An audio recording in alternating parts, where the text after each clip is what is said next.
believes that doctors poisoned her, and that's why she beat her kids, and that's why her life was terrible, and that's why she was unable to sustain a relationship. And she also believes that she was being targeted by unseen, unknown forces, probably from the insurance company, and a car passed by once, and it backfired, right? So naturally, she thought, of course, that people were shooting at her. Some graffiti was written in a building across the way from the little apartment building she lives in, the little apartment she lives in. Some graffiti was sprayed, and she thought it was a message of warning to her to stay away from this topic that she was approaching. And there are a large number of innocuous events that she interpreted as a big conspiracy against her from a wide variety of people who were obsessed with her and focused on her and interested in her and what she did. When the reality was, she had no real friends. Her children, well, I won't speak for others. I did not enjoy spending time with her and haven't seen her in close to 20 years now, I think. And she had no husband. She had no boyfriend. Nobody cared about her. And when we have that kind of void or that vacuum in our heart, like we're a social animal, Sanjay, you know that as well as I do. We need people around us. We want people around us. And you don't have people around you. You don't have people who care about you, because if you had people who care about you, they would be having these conversations with you. And so this also isolates you from people, because you start bringing this stuff up with people and they take 3 steps backward. And they don't want to have anything to do with you because it's nuts. So I have seen how, hang on, I'll be done in a second. You can have all the time you want. So I'm telling you, straight up, man, this leads to a very terrible place in life.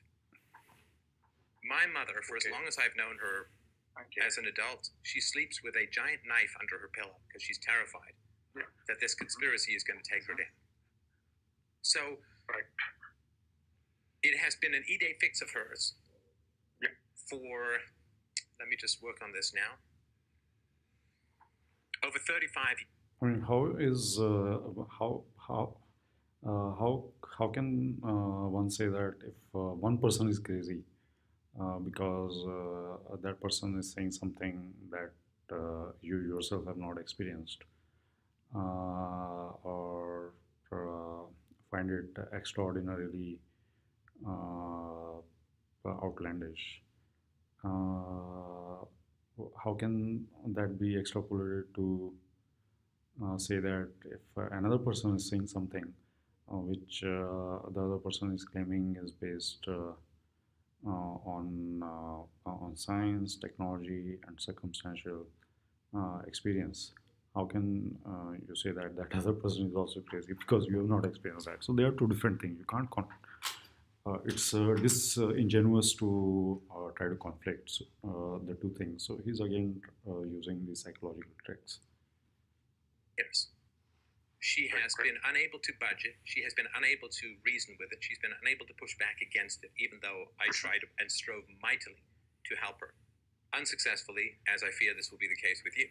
Because maybe you've indulged in this fantasy for so long that it's become such a necessary part of your being that I'm asking you to remove. Well, on what basis did Stefan conclude that it was fantasy? I never said that I was having dreams about it, or I never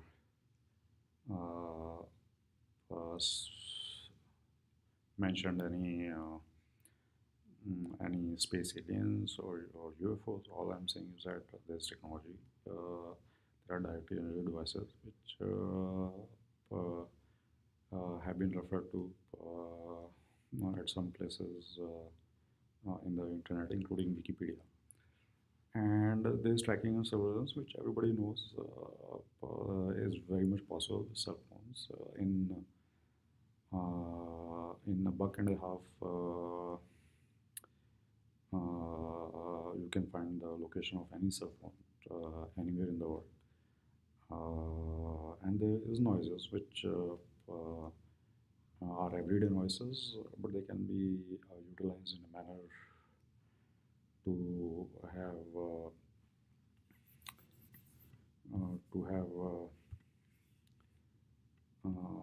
psychological uh, effect which they won't have if they were random noises. And for Stefan to try to project it as and use the terms like shadowy, sinister, uh, uh, objects or shadows from space and invisible. So that obviously uh, he is going to come to a conclusion, which will happen in a minute or two now, and that is what he has been driving at right from the beginning of the conversation. Uh,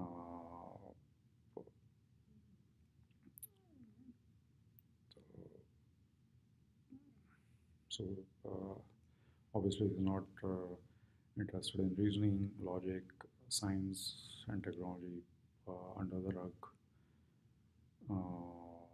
Non-aggression principle nowhere inside. It's for other talks, for books, arguments, no arguments. Because maybe you've indulged in this fantasy for so long that it's become such a necessary part of your being that I'm asking you to remove an arm or a leg or an eye to get rid of it. But I'm telling you, if there's any chance. It's not a fantasy because the effects on body are very much real, and the effects on senses are very much real. And effectively, what he is saying is that if you are saying that you're woozy, you are actually not. You are just making it up, or you're imagining it. And if you're saying that you're disoriented, you might have thought yourself into disorientation, which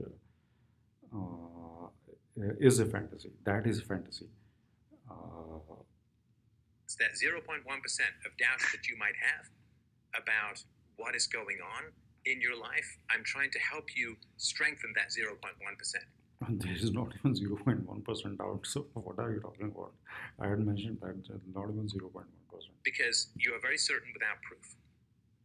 And the cost of what you believe is so extraordinary that it is literally is destroying your life. It is destroying your relationship. So that is the words. That is what harassment agencies also want to assert, that this is too costly, not worth holding on to the claim that you are being harassed covertly, because that will destroy your life. So just attribute it to your imagination and hallucinations rather than to covert harassment. That's the line which is coming straight from the harassment agencies. They would love that, and my ex-wife would love that. The state agencies which are funding this would love that. The SaraCares.org, the women's shelter organization which initiated this and orchestrated it, they would love that. So basically, here Stefan is drawing the line, which he has most likely been asked to, and so making it a little bit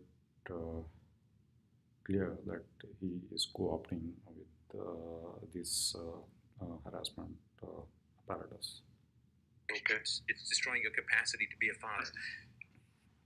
I agree with your wife as far as custody goes, because if you have these delusions, it is. Well, again, so I don't have proof that I'm being harassed in this fashion, and even if I have some proof, it it will need organizing. It will need some kind of structure, and that has been a little bit difficult. It has been challenging. But what is the proof that Stefan had got in our conversation that this is uh, uh, a delusion. So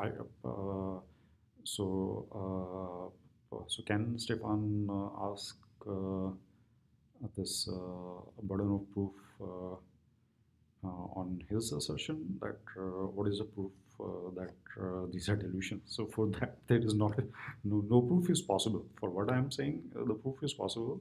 It's a little bit difficult. That's uh, easily admissible on my part. It's difficult, but for the assertion that he is making that these are delusions, what is the proof of that? That proof is not even possible. Again, he's in the mode where my assertion is proof, and he is declaring delusion. He is declaring delusion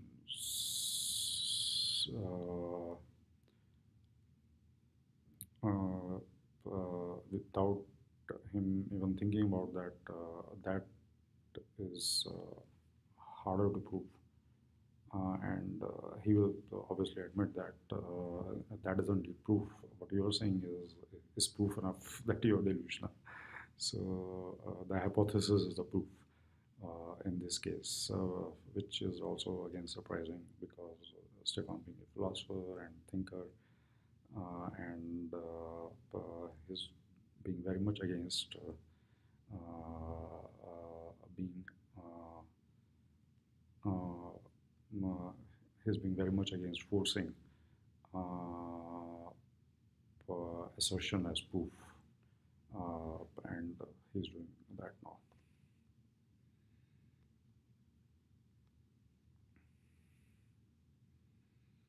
Not, in my view, particularly healthy and maybe not even that safe for you to be around your daughter. Okay, I'm just telling you my amateur opinion, of course, here, right? So why would you love this belief more than you love your family? Why would you love this belief more than you love your job? Why would you love this belief more than you love your career? The answer, Sanjay, is because it makes you feel important. It makes you feel like people are focused on you. It gives you an imaginary tribe, even if that tribe is out to get you. And I'm saying, don't get sucked into this ghost world of imaginary tribes. Let it go. Find reason, find evidence, connect with people, and view this as a terrible passage in your life that you're stronger for having put behind you.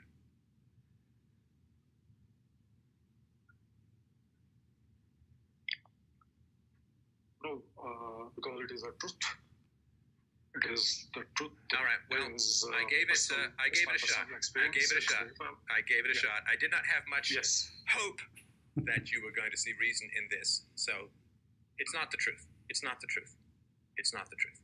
But you want it to be the truth because the alternative is too painful, and so you're trapped. No. This belief is what's circling you and attacking you, not objective people and shadowy government conspiracies. No, not really. So when I, for example, went to India, that's kind of binary. All right, well, Sanjay, I gave it a good shot. I certainly wish you the best, although I do not think you will achieve anything positive with this. I gave it a shot, and I knew there was very little chance of being able to budge you on this, but I will say that I hope it's helpful for other people in the earlier stages of these kinds of beliefs to just let go of these fears and connect with people, because the one thing I've seen in my research on the covert harassment stuff and the gang stalking stuff is people are extraordinarily lonely. And then the only way they can find a target, unfortunately, the only way they can find a connection is with other people who share this belief, and thus it reinforces and it feeds on itself. And the only community they have is other people who share this delusion, which means that their community leads them to be more isolated, and this is why it becomes so hard to solve. But I'm going to do one more caller tonight, but I do appreciate the call. Thank you so much. Okay, thanks. All right, well, up next we have Bob. Bob wrote in and said, why is it reasonable to... So that was the conclusion that Stefan was driving at, and unfortunate and disappointing that he made that statement in the end.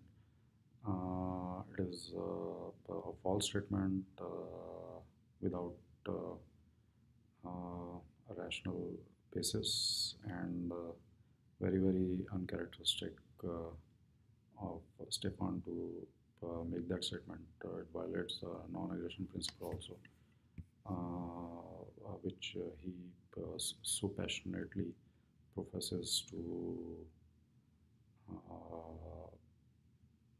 follow.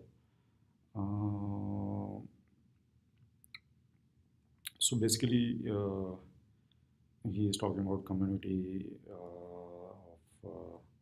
of these delusional, lonely people. So I don't know what research he has done. So apparently he has done some research, but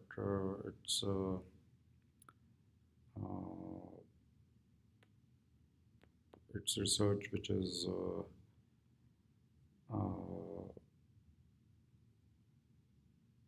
probably skewed by what he wanted to look for to be able to make this assertion and conclusion in the end. So he wanted to pin these claims of covert harassment on something, and he probably figured that loneliness of of, uh, of a person who's being targeted might be the best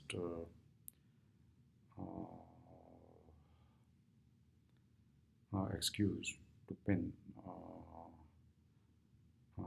the outlandishness of these claims of harassment on. So unfortunate that Stefan is being so disingenuous. So he has been disingenuous throughout this conversation. He did not listen to reason, and he was not interested in logic. He did not. He was not interested in even considering the science and technology behind this. He was conflating some falsehoods and some fantasies with my explanation of the nature of this harassment, and thereby discrediting both my claims, as well as then he went down low and dirty to discredit me as an individual, himself like being lonely and not being in control of senses, and thereby he totally shoved aside the non-aggression principle that he claims to profess. So I think he was lying throughout, and he probably knows that, or he absolutely knows that. And it would seem that, as I had mentioned before, that he has been co-opted in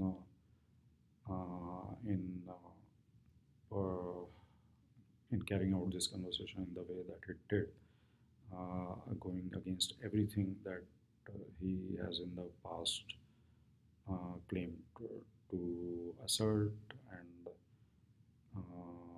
the standards that he has in the past claimed to bear, like logic, reason, science.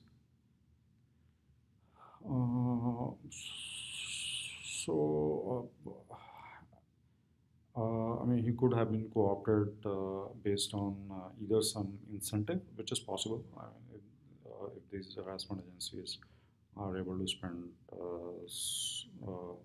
large amount of money, then they can obviously they are able to co-opt many people who participate in this harassment, and they can also co-opt other people who can help these harassment agencies in corroborating their goal of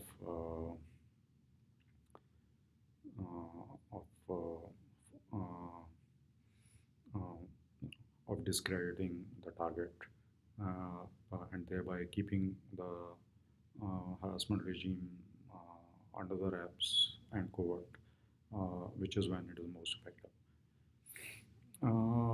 So there might be incentive, or there might be something which, I had as I had figured, and I had mentioned that earlier. He seems to have some sources of knowledge other than me about my particular case. So he might have been co-opted on some other basis, like he might have been lied to, that it is in the best interest of me, or it's in the best interest of our child, or it's in the overall best interest.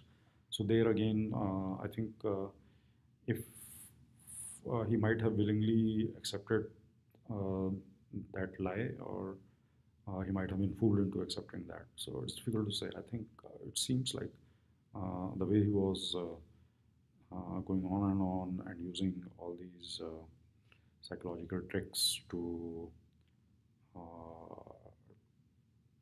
to discredit me as a person, other than trying to discredit the claims of harassment that I am making. So that means that that would indicate that he's fully on board with uh, whatever reason he has been given. So he's not been fooled. He has voluntarily accepted or taken upon himself to discredit me. So which is disappointing and sad. So there he uh, uh, is not only discrediting me, but he is also fooling his listeners. So he's being disingenuous, dishonest uh, with his listeners, and uh, that is again very uncharacteristic, because he can be heard on some of his podcasts very passionately claiming that he stands for truth. The truth is the standard which we have to uphold as a society, and reason and logic and science are the ones which we have to hold on to, because that those things are the only hopes for reducing the suffering. And extremely dishonest on his part, and for me very disappointing. Uh, and my question with Stefan is that in this conversation, you were so dishonest, so disingenuous. You basically trampled upon everything that you have been saying for years on your podcasts, and for which your listeners come again and again and listen to your podcast. So can you, after this conversation, stand in front of the mirror and look at yourself in the mirror and say that what you said today, the way you went through this conversation today, what you claimed today, that you were trying to help a person, was that really the truth, or you were lying? Is it something that you can do standing in front of the mirror? I would